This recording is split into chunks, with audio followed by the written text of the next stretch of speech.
Thank you, Bishop, and good morning, everyone. Over the next half hour, I'd like to share with you some of the Synod's financial highlights over each of the last 3 fiscal years. That's a challenge since each of these years has been distinctively unique. Think back to the news and some of the highlights from 2018. Perhaps these are some of the words and phrases that come to mind. Viewed through the Synod's financial lens, shortfalls in benevolence offerings in 2018, combined with negative investment returns, brought this picture to my mind. No doubt a somewhat different set of words and phrases comes to your mind when you advance 1 year ahead to 2019. Viewed through the Synod's financial lens, this is the picture of 2019 that came to my mind. Although this might at first appear to be a picture of the Toronto Raptors victory parade, I like to think that those throngs of people are members of Eastern Synod congregations celebrating the surplus that the Synod recorded in its books in 2019. A completely new set of words and phrases entered our vocabulary in 2020. One of these was social distancing. For Toronto Maple Leaf fans like me, social distancing looks like this. And within a church context, social distancing changes Luther's famous quote, "Here I stand," into "Here I stand, you stand over there." Viewed through the Synod's financial lens, a completely different picture of 2020 and the pandemic comes to my mind. A picture of generosity. Generosity as expressed by individuals and congregations throughout the Synod. More about this in a few minutes. To take us through an overview of the last 3 years, I've developed a financial scorecard that includes the most important considerations. I admit to being somewhat biased, so I'll let you do your own scoring on my behalf as we go along. Let's start with income.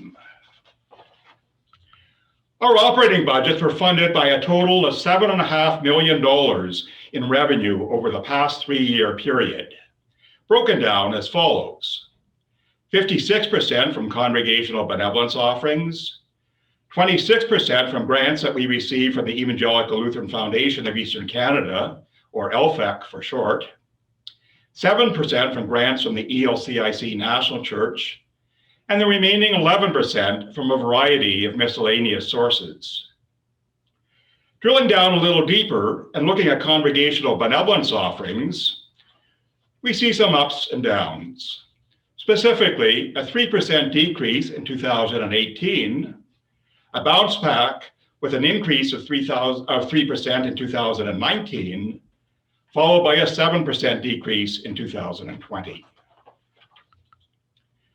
Thanks to a generous one-time donation to benevolence from the windup of a private foundation, we were able to supplement congregational benevolence offerings and reduce that 7% decrease in 2020 to a 4% decrease. The reality of our situation, however, is that congregational benevolence offerings, our primary source of funding, have been declining, on average by almost 1% per year over the past 28 years. In spite of this concerning trend, we have so much for which to be thankful. I'd like to share 2 such examples with you. Back in January, the president of the council of one of our average-sized congregations sent me an email informing me that their church council had decided to top up their benevolence offerings by $12,500. The first $2,500 to meet their benevolence budget for the year, and the additional $10,000 to help make up for shortfalls from other congregations in the Synod that would not likely be able to honor their benevolence commitments due to challenges created by the pandemic. What a great way to end 2020. And what a great example of generosity and partnership. But generosity and partnership aren't limited to larger or medium-sized congregations. Smaller churches also make a big difference. Prior to the pandemic, when in-person worship was possible, A small but faithful group of only 15 people or so gathered in this church for worship on an average Sunday morning. Yet in each of the last 2 years, during the pandemic no less, this congregation remitted its entire benevolence offerings of approximately $2,700 each year, not at the end of the year, but during the first month or two. Thank you so much, not only to these two congregations, but to numerous others for keeping the ministries of the Synod in mind, even during these most challenging of times. In addition to benevolence offerings, the Synod depends on grants from the Evangelical Lutheran Foundation of Eastern Canada. LFEC owns and manages a variety of funds that are designated for specified synodical ministries. As indicated by the gold bars in this graph, LFEC's rate of return on investment funds fluctuated quite significantly over the past 3 years, ranging from a small loss in 2018 to record highs in each of the 2 more recent years. On the whole, these returns have been most favorable and have given the Synod's financial picture a healthy boost. The Synod is also fortunate in that it receives funding from our national church, a total of more than $500,000 over the past 3 years. Most of this has come in the form of grants from the ELCIC's Church Extension Capital Fund and its Compassionate Justice Initiative funds, grants that our Synod's Mission Committee make available to eligible congregations to further their ministries. The remainder of the Synod's operating income, 11%, comes from a variety of miscellaneous sources listed on this slide. Let's move on now from income and look at the second item in our financial scorecard, expenditures. Although expenditures sounds like something we would want to try and avoid, in reality, expenditures actually equate to ministries, those synodical ministries that are funded by our operating budget. These synodical ministries support our Synod's 4 strategic goals. The first goal is to provide vision, leadership, and support to the synodical community. Over the past 3 years, we have allocated slightly more than 1/3 of our budget to ministries in this area. The Synod has a long history of supporting many of these ministries. A sampling of these includes over 100 grants, totaling almost $800,000 over the last 3 years, that the Synod awarded to congregations to assist them in carrying out their mission and outreach, as well as another 40 grants provided to help congregations reimagine the ministries they provide to children, youth, and young adults. Financial support for our 2 Synod camps, Mushamash in Nova Scotia and Lutherland in the Ottawa Valley. Sponsorship of an annual Synod youth camp on Lake Huron. And support from ministry to students on university campuses. Our synodical ministries include continuing the difficult but important work of reconciliation with our Indigenous neighbors, working to ensure racial justice, and advocating for those who are most vulnerable.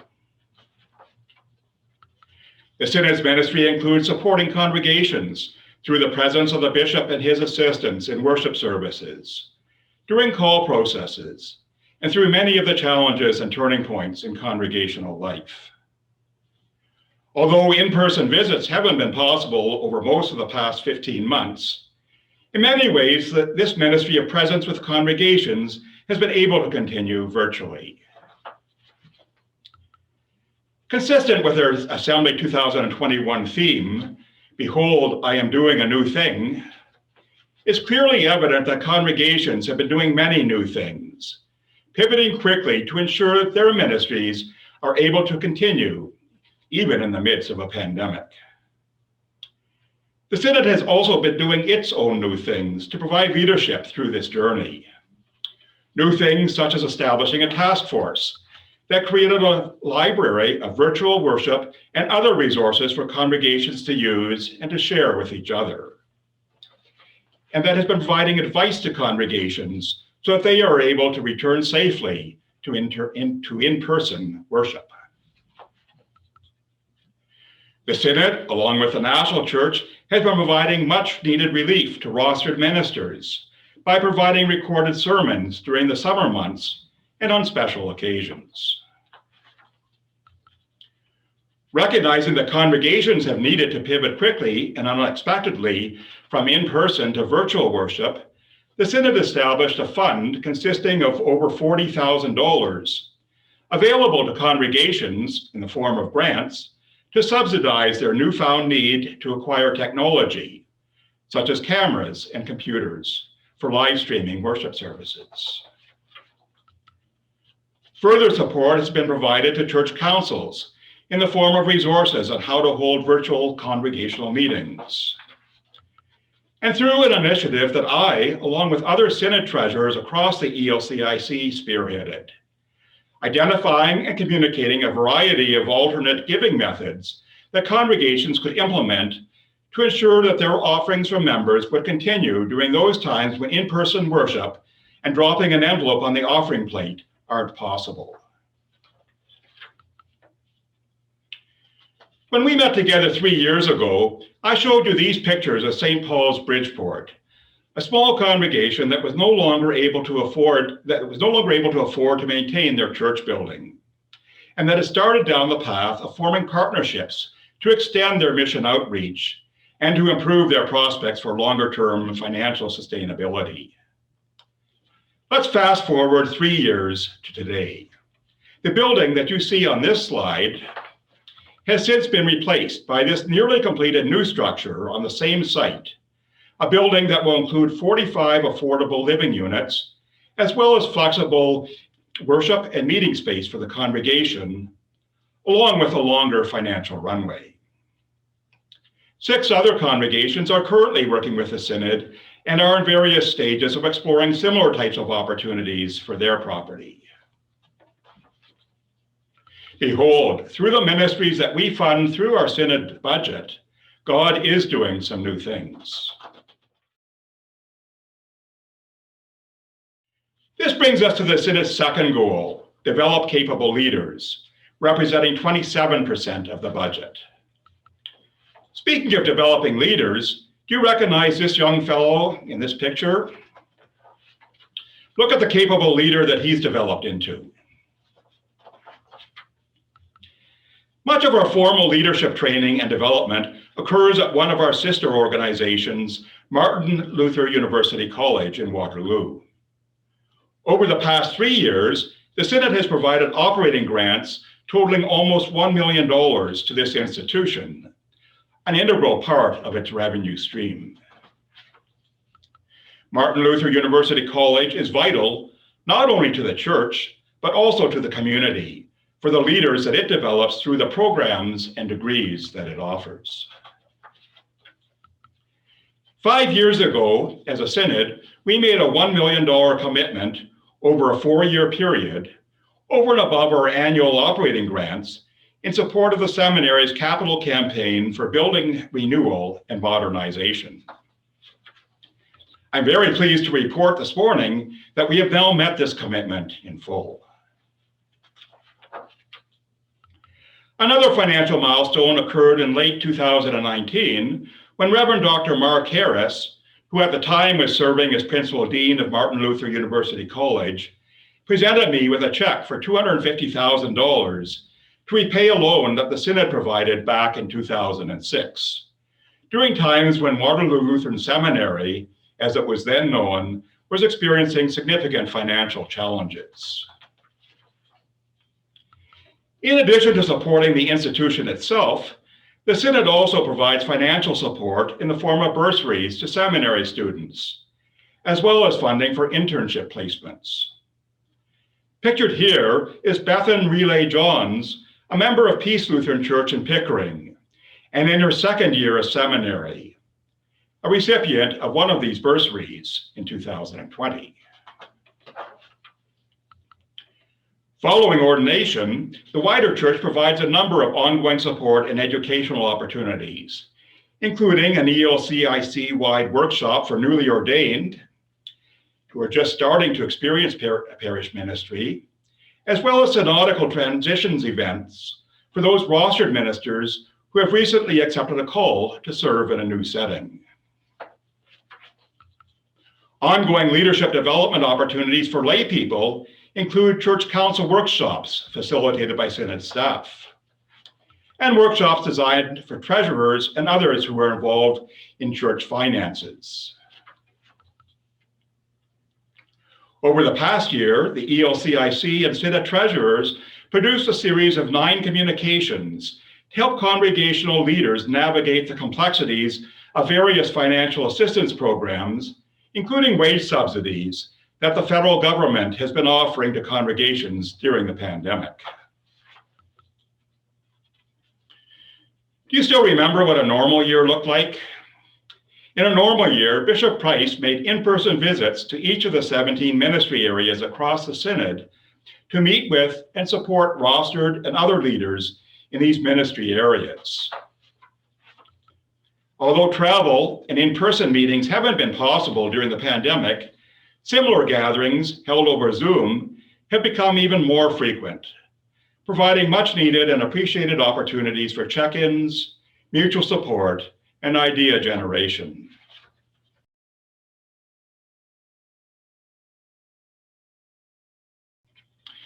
The Synod's third strategic goal is to connect the Synod community with the wider church through effective partnerships, representing 26% of the budget.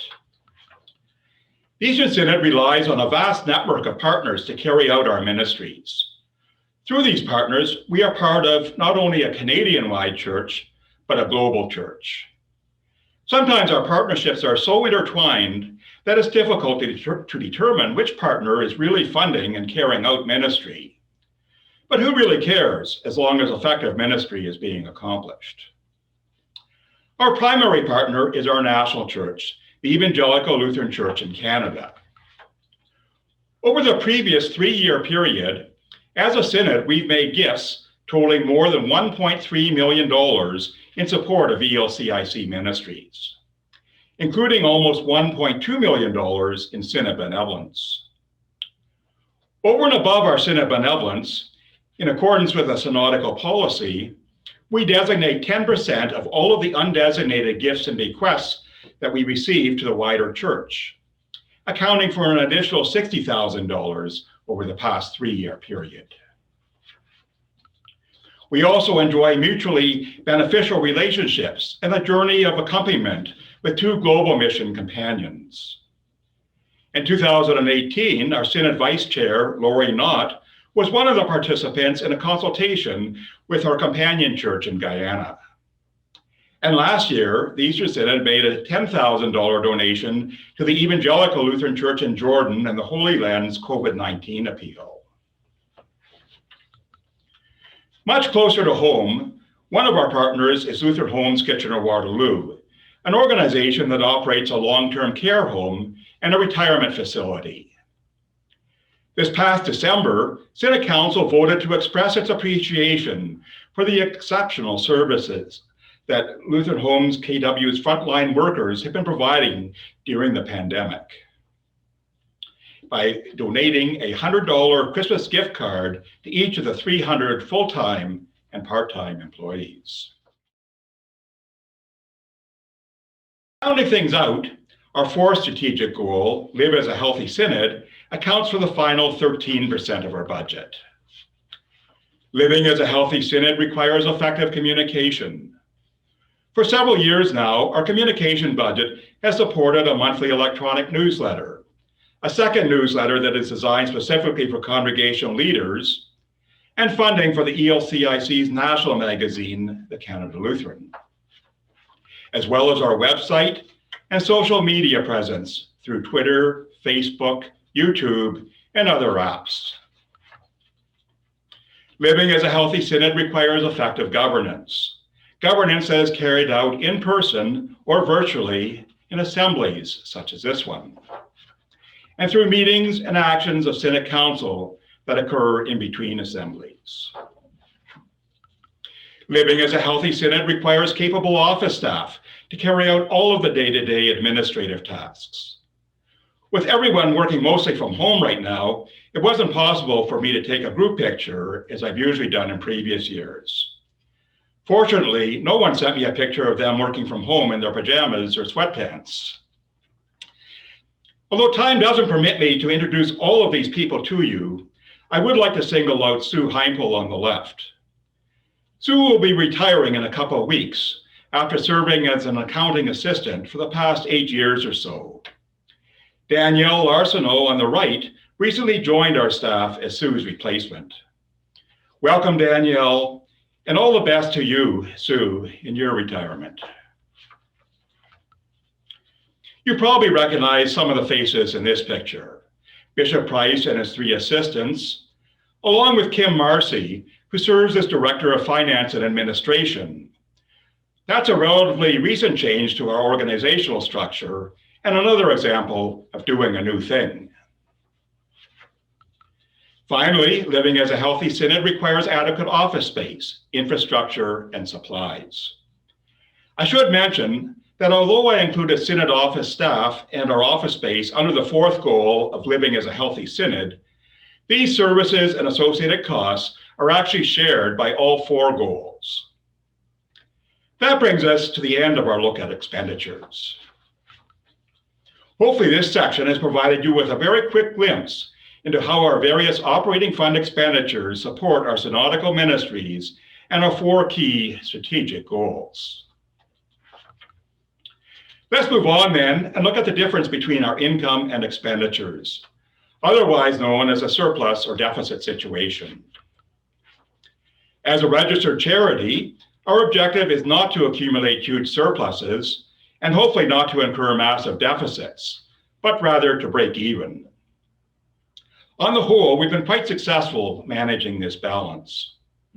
Although we incurred a small deficit in the operating fund in 2018, we were able to more than offset that with surpluses in the more recent 2 years. The unexpected surplus of $146,000 that was realized in 2020 was largely due to a combination of 3 factors. Firstly, the generous offerings that congregations continued to make during the pandemic. Secondly, the wage subsidies that the Synod was able to receive from the federal government's COVID assistance programs. And thirdly, reduced spending in some areas, such as meetings and travel, due to the pandemic. On average, over these last 3 years, our surplus represented about 2% of our budget. That takes us to assets. We have 2 types of assets, cash and fixed assets. Except for the cash that we require on a day-to-day basis, all of our cash assets are owned and held in trust by LFEC for our synodical ministries. As such, we are assured that these funds are invested in a prudent fashion, that they're invested in a social, responsible way consistent with our values, and that all regulatory requirements are satisfied. As of December 31st, 2020, our fixed assets consisted of the Synod office building and furnishings, the Delton Glebe Center, which has been used by Martin Luther University College to provide counseling services, and 2 camp properties. The fair market value of these assets, most of which are in a state of good repair, will be considerably higher than the reported book value of $786,000. The Delton Glebe Center property in the bottom left corner was gifted to Martin Luther University College last month, and as such is no longer on our books in 2021. The flip side of assets is liabilities, or the financial obligations that we have. Fortunately, we have only one liability of any consequence, albeit a significant one. Even though we made the difficult decision to stop providing health insurance premium subsidies for retired rostered leaders 9 years ago, we still carry a $950,000 liability on our books. That's an actuarial calculation of the amount that will be required to cover future premium payments for those members who were grandfathered under the provisions of the previous plan. The difference between our assets and our liabilities is our fund balances. This graph shows the balance of all Synod funds as of December 31st, 2020, including a number of large gifts that we gratefully received over the past 3-year period, as itemized in my written report. For the most part, these funds, approximately $21 million in total, are held by LFEC. As you will see, the majority of our restricted funds have been designated for Canadian mission and youth and young adult ministries. The blue portion represents endowed principal that cannot be spent, while the orange portions are available for spending in future years, provided that the designated purposes are honored. We've been richly blessed by these generous gifts made by previous generations over many decades, as well as by similar gifts that we continue to receive and be most thankful for. They are critical, not only in funding today's ministries, but also for ensuring that ministry will continue to be carried out by those who follow us. As we move towards the end of our scorecard, let's do a quick compliance check. One of our compliance standards is that our annual financial statements be audited by an independent party. In their letter to the Synod, for each of the last 3 years, Ernst & Young confirmed that our financial statements are presented fairly and that they comply with accounting standards for not-for-profit organizations. We are also compliant with CRA requirements, including the filing of our annual charity information returns within the required timeframes. In late 2020, CRA approved an application from the Synod to be reclassified from a registered charity to a public foundation. Although this reclassification won't result in any visible changes to our name or identity, this change provides the Synod with increased flexibility when making grants to congregations and other registered charities. That's important because a significant portion of our expenditures involves these types of transfers. I also believe that we would score well on a number of important compliance issues, as listed here. The final area in our scorecard is risk management. Although it isn't practical to manage every risk, our key financial risks are being actively managed. That brings us to the end of our scorecard and this section of my presentation.